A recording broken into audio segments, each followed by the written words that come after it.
तो पिछले क्लास में आप लोगों ने पढ़ा था क्या, नर्मदा बचाओ आंदोलन जो की थी मेघा पाटेकर जी, उनके बारे में कुछ आप लोगों ने जाना था। उसके बारे में उसके बाद पढ़े थे क्या, जल संकट, कि आखिरकार जल संकट पैदा क्यों हो रही है। तो जल संकट पैदा होने का बहुत सारा रीजन आप लोगों ने जाना था। जो बढ़ती हुई आबादी है तो सभी को जल चाहिए, और जल तो आप जानते हैं कि स्वच्छ है नहीं। और आपको यह भी पता होना चाहिए कि स्वच्छ जल जो पूरे इस पृथ्वी पूरे संसार में वो जो है ना बच्चों, कितना 0.3% से लेके 0.6% के बीच में है। शुद्ध जल की बात कर रहे हैं। शुद्ध जल यानी क्या है कि 1000 लीटर जल है तो उसमें मात्र 3 लीटर से लेके 6 लीटर तक क्या है, शुद्ध जल है। यानी क्या, हम लोग जो बच्चों जो जल पी रहे हैं ना, वो सारा का सारा क्या है, अशुद्ध जल है, समझिए। क्योंकि सबसे ज्यादा कितना प्रतिशत था समुद्री जल, मतलब महासागरीय जल, कितना 97% था। और जो 3% जो मृदु जलीय है, उस मृदु जलीय में भी जो पीने योग्य जल है, जो हमारे स्वास्थ्य के लिए क्या है, लाभदायक है। क्योंकि उस मृदु जलीय में भी बहुत सारा क्या है, नदी में है, झरना में है, तालाब में है, कुआं में है कि नहीं है, वो सब जल उसमें क्या है, उपस्थित है। उस हिस्सा का मात्र कितना 0 क्या, पूरे संसार में जितना जल है ना, उसका 0.3% से लेकर 0.6% तक ही शुद्ध जल है, जो हमारे क्या है, पीने योग्य है। इसलिए ना जल संकट पैदा होती है, क्योंकि हम लोग क्या करते हैं, जल की खूब बर्बादी करते हैं। कोई ट्रैक्टर धोने में, कोई बस को धोने में, कोई ट्रक को धोने में, कोई जीप को धोने में, कोई कार को धोने में, कोई स्कॉर्पियो को धोने में, यानी विभिन्न प्रकार के।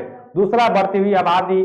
तीसरा, कि हमारे किसान भाइयों के द्वारा जल का क्या होता है, अधिक दोहन हो रहा है। क्योंकि वो जो है ना, भूमिगत जल का क्या करता है, मशीन के माध्यम से क्या करता है, निकाल कर क्या सिंचाई करता है। तो जिससे क्या होता है, हमारे जल की दिन प्रतिदिन क्या होते जा रही है, कमी होते जा रही है। आज उसी से रिलेटेड थोड़ा सा और आगे बढ़ेंगे तो समझिए, कहता कि जल संरक्षण एवं क्या प्रबंधन की आवश्यकता। भाई अब तो जल जब बर्बाद हो रहा है, जल संकट की स्थिति उत्पन्न हो रही है, तो तुम क्या करोगे, उसको बचा के चलोगे कि और उसका उपयोग, मतलब क्या और उपयोग करते जाओगे।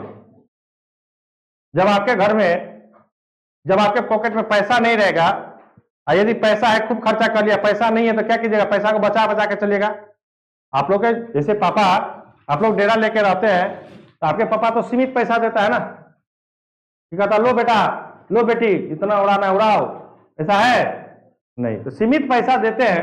तो जब सीमित पैसा देता है, अब मान के चलो आपके पापा देते हैं, तो उस सीमित पैसा को यदि शुरू में खर्चा कर दिया, तो आप दिमाग में बैठा लेते हैं, अच्छा मेरे पास अब इतना ही पैसा बचा है, तो हम इसको क्या करें, पूरा महीना किसी न किसी तरह से बचा करके चलना पड़ेगा। तो इसी को तो क्या कहते हैं, प्रबंधन कहते हैं। यानी क्या कि जो आपके पास संसाधन है, उस संसाधन को क्या सुरक्षा करके, सुरक्षित करके, बचा करके अपना भी यूज करना, और भविष्य में आने वाली जो पीढ़ी है उसको भी प्रदान करना। इसी को तो क्या कहते हैं हम लोग, संरक्षण कहते हैं। क्लियर है, कोई दिक्कत नहीं है। चलिए, कहता कि जल संरक्षण एवं प्रबंधन, कहता जल संसाधन की सीमित आपूर्ति, तेजी से फैलते प्रदूषण एवं समय की मांग को देखते हुए जल संसाधनों का संरक्षण एवं प्रबंधन अपरिहार्य है।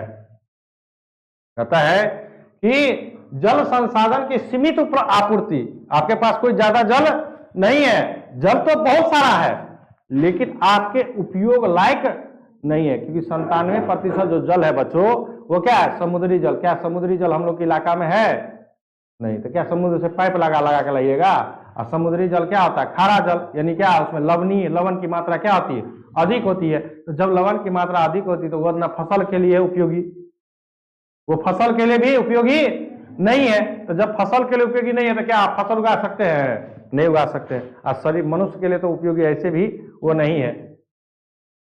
तो कहता कि समय का मांग देखते हुए जल का संरक्षण एवं प्रबंधन क्या है, अपरिहार्य है। कहता कि जिससे स्वास्थ्य, जीवन, खाद्यान्न सुरक्षा, आजीविका और उत्पादक अनुक्रियाओं को सुनिश्चित किया जा सके। कहता है कि यदि आप नहीं करते हैं, और यदि आप करते हैं, तो इन चीजों को आपको क्या करना पड़ेगा, सुनिश्चित करना पड़ेगा। मतलब किन किन चीजों का, तो सबसे पहला क्या, स्वास्थ्य, जीवन।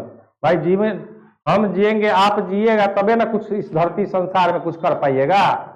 जब आपको पीने के लिए योग्य पानी ही नहीं मिलेगा, शुद्ध पानी ही नहीं मिलेगा, विभिन्न प्रकार की बीमारी उत्पन्न हो जाएगी पीने पानी से, तो क्या इस हमारा स्वास्थ्य सही है रहा?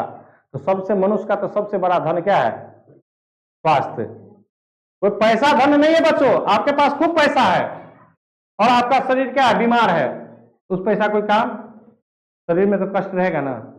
तो सबसे पहले क्या करना चाहिए? हमें अपने शरीर को क्या करना चाहिए? स्वस्थ रखना चाहिए। तो स्वस्थ रखने के लिए हमें क्या चाहिए? स्वच्छ जल चाहिए।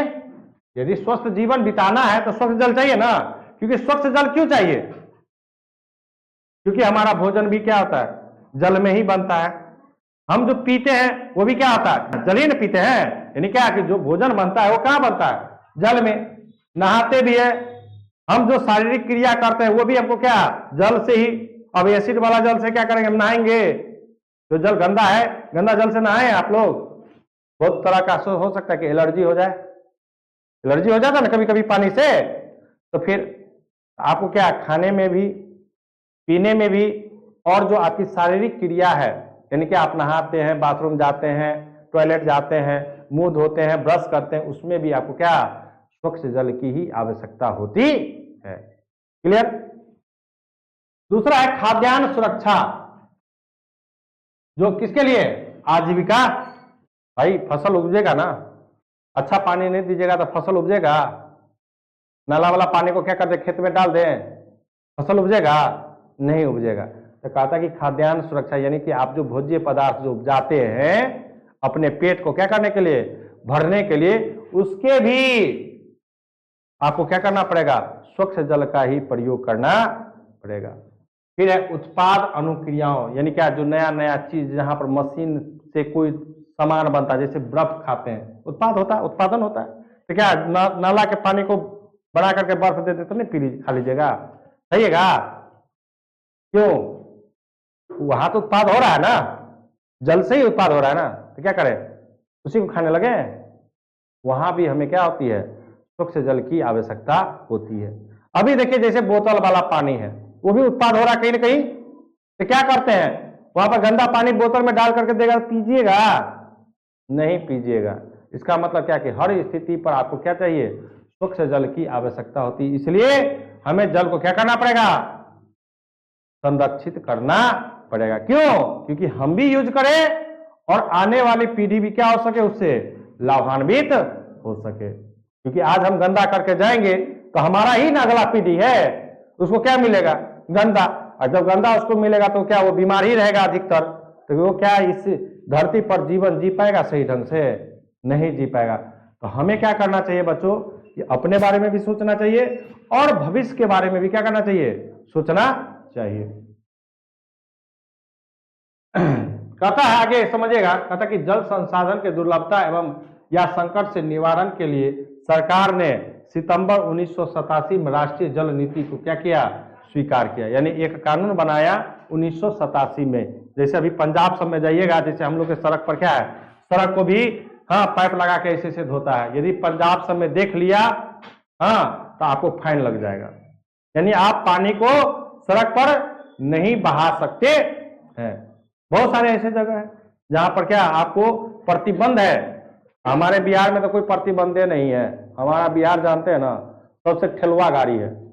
हाँ, ठेठ ठेठ जिसको कहते हैं ना, ठेठ। हाँ, कितना भी उसके कान में कुछ कह दीजिए लेकिन उसको कोई रेंगने वाला कान में उसको कोई कुछ नहीं फर्क पड़ता है। इसलिए हमारा बिहार क्या अभी भी दूसरे राज्यों की तुलना में क्या पिछड़ा हुआ है, जो कि बिहार के पास बहुत सारे ऐसे संसाधन है जो दूसरे राज्यों के पास नहीं है। जैसे जल की, हमारे उत्तरी बिहार में तो जल का मात्रा सबसे क्या है? अधिक है। लेकिन अब देखिए उत्तरी बिहार में जल की उपलब्धता होने के भी कारण होते हुए भी हमारे उत्तरी बिहार के ही कुछ ऐसे हिस्से हैं जहां पर गर्मी के मौसम में क्या हो जाता है? ट्यूबवेल से पानी तक नहीं निकलता है। तो समझ सकते हैं कि आने वाले समय में क्या जल की कमी कितना हमको क्या करना पड़ेगा? झेलना पड़ेगा। दुर्लभता झेलना पड़ेगा कि नहीं झेलना पड़ेगा? समझिए, हमें सामना करना पड़ेगा कि नहीं करना पड़ेगा उससे। तो वही चीज यहाँ कहा था कि 1987 में राष्ट्रीय जल नीति को क्या किया? स्वीकार किया। कहता है इसके अंतर्गत क्या क्या समझेगा, कहता है इसके अंतर्गत सरकार ने जल संरक्षण के लिए निम्न सिद्धांतों को ध्यान में रखकर योजना बनाया गया। क्या क्या, जल की उपलब्धता को बनाए रखना, दूसरा जल को पूर्ति होने से, प्रदूषित होने से क्या करना, बचाना। इधर देखिए, कहता कि जल को प्रदूषित होने से बचाना, दूसरा क्या है कि प्रदूषित जल को स्वच्छ करके उसका पुनर्चक्रण। समझिए, कहता है कि जल की उपलब्धता को बनाए रखना। तो जल की उपलब्धता बनाए रखने के लिए सरकार को एक कदम सबसे पहला पहल करना चाहिए। उसको क्या करना चाहिए, नदी से नदी को क्या करना चाहिए, जोड़ना चाहिए। दूसरा कि जिस इलाका में नदी नहीं है उस इलाका में नदी का क्या करना चाहिए, निर्माण करना चाहिए। तब न मान के चलिए यदि इस नदी में खूब बाढ़ आ गया, पानी आ गया, तो यदि इस नदी से दूसरे नदी को जोड़ दिया है तो इसका पानी उस नदी में चला जाएगा, तो इस नदी का जल स्तर क्या हो जाएगा, घट जाएगा। घटेगा कि नहीं घटेगा।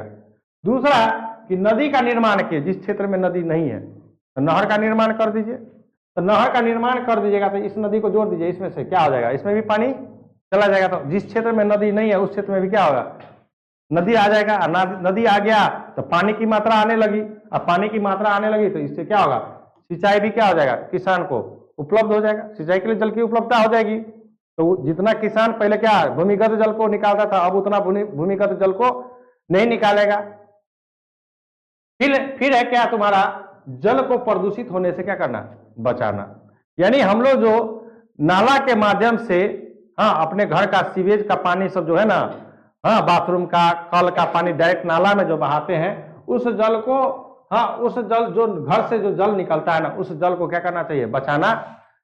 मतलब किसमें मिलाने से बचना चाहिए, नदी नाला में। किसमें, नदी नाला में। यदि वहां पर नहीं मिला तो जल प्रदूषित होने से क्या हो गया, बच गया।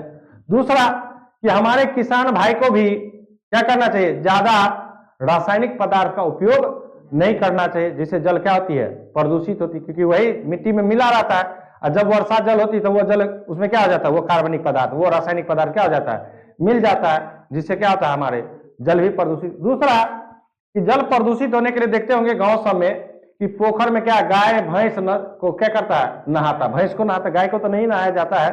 भैंस को उसमें क्या किया जाता है, कहता कि चलो आज जाते हैं भैंस को क्या करने के लिए, हेलाने के लिए। कहते हैं ना, अपना ठेठी भाषा में कहते हैं भैंस को चल हेलबे छिए। मतलब क्या कि भैंस को क्या कहते हैं, यानी उसमें जब आप डालते तो भैंस उसमें क्या करता है, बाथरूम कर देता है, टॉयलेट कर देता है। हम ही लोग जाते हैं नहाते हैं तो मुंह में पानी ले लेते, थूकते हैं, तो उससे भी जल क्या होता है, प्रदूषित होता है कि नहीं होता है।